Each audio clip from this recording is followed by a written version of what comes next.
This is a season where darkness seems to be on the rise.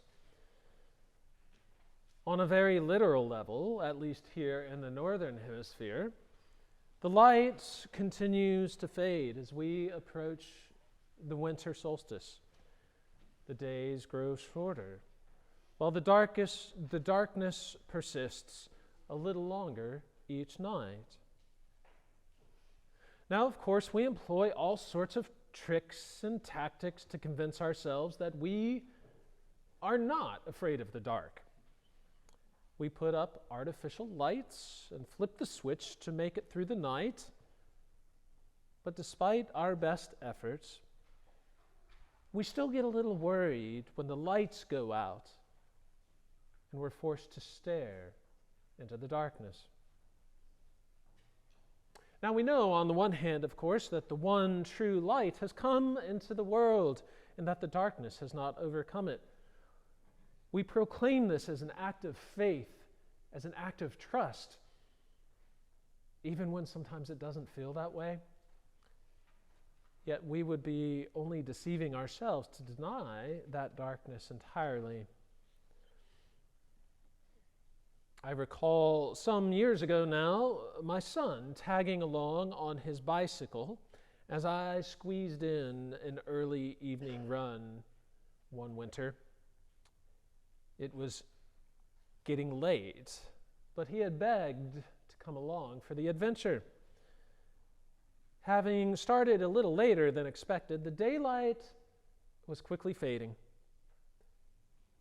Towards the end of the run, he looked into the dark woods and said, "Dad, it looks scary in there." And so we went a little faster. When it is dark, it is very tempting to stay inside and deny that darkness altogether. It's easy to roll over and fall back asleep, shuttering oneself from the cares and concerns of the world. Why face the darkness at all when I can dispel it all with a flick of the switch? Now, just to be clear here, I'm not talking here only about sleep cycles. I'm not talking only about how long it remains light outside or the pros and cons of daylight savings time. Jesus does not want sleep-deprived disciples. Jesus wants human beings fully alive, fully awake to the glory of God. Keep alert, Jesus says, for you do not know when the time will come. What I say to you, I say to all, keep awake. In short, this is not about hitting the snooze button. This is about our souls. Is your spirit awake and on the edge of your seat? Or are you feeling a bit numb and sleepy? I admit that if we were to take that question seriously, it can be a bit daunting. When our spirits are alert, awake, and at the ready, we must be willing to peer into the darkness, even if we have to squint to see any glimmer of hope. It's easier to stay asleep. But Jesus is calling us awake. Now, there is a quotation that often speaks to me when I am on that blurry edge between waking and sleeping. A willingness to sit upright and listen, or wanting to roll over into self-preservation. It's often attributed as a saying from the Talmud, but it's actually an amalgamation of other teachers, but it goes something like this. Do not be daunted by the enormity of the world's grief. Do justly now. Love mercy now. Walk humbly now. You are not obligated to complete the work, but neither are you free to abandon it. You are not obligated to complete all of the work, nor are we free to abandon it.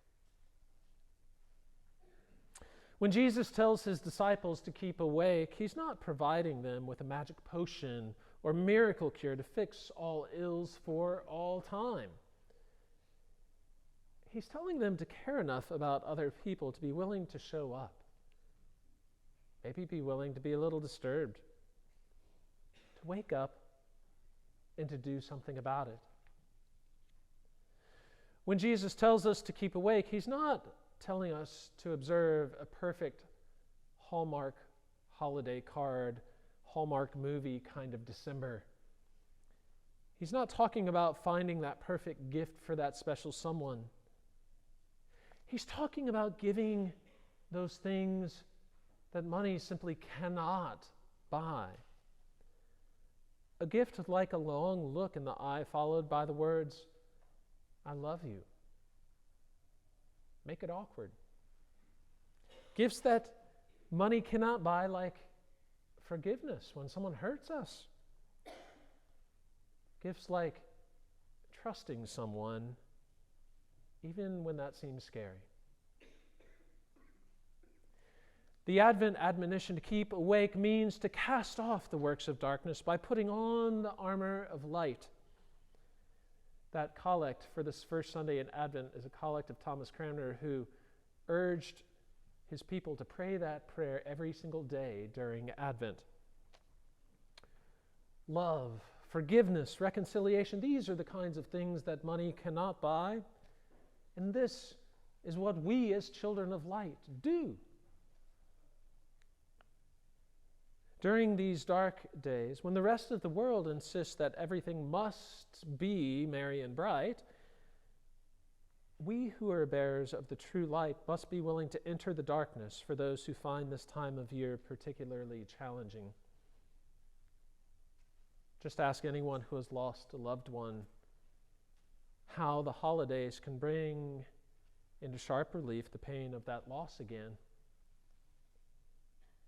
Although it may not necessarily be an apocalyptic darkening of the sun, like this little apocalypse we read in the gospel today, winter's shortened days leave our bodies longing for sunlight, making the short days seem so very long and deepening depression for many.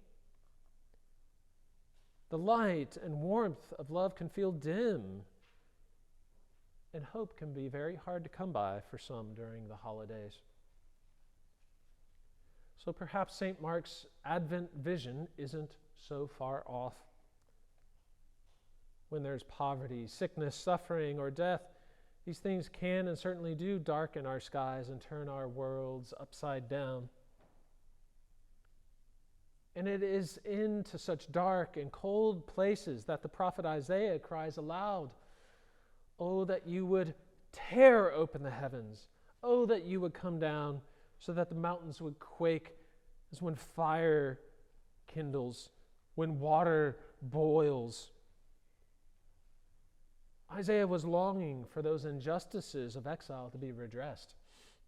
And don't we wish for the same? When a loved one's life is cut short either by violence or sickness, when a child's innocent trust is snatched away by abuse, when we feel powerless in the face of all that seems so wrong with the world, don't we long for these things to be restored like Isaiah?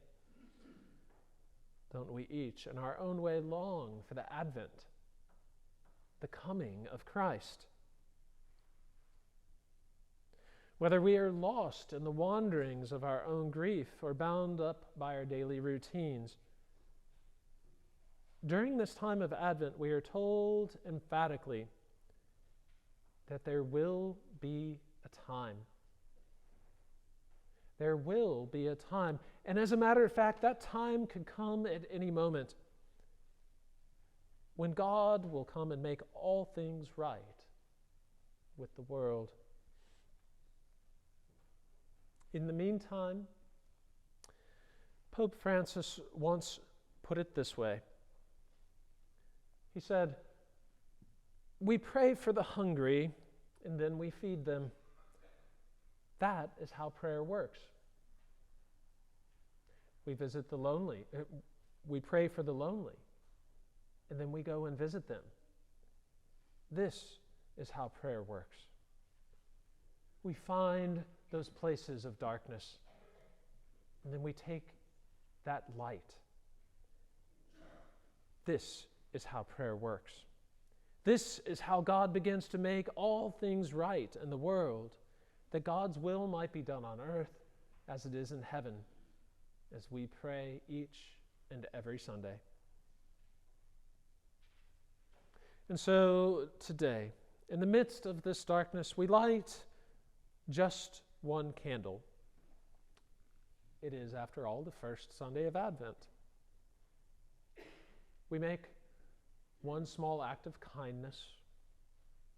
We make a small act of love our small protest against the darkness. One candle which can begin to dispel the darkness.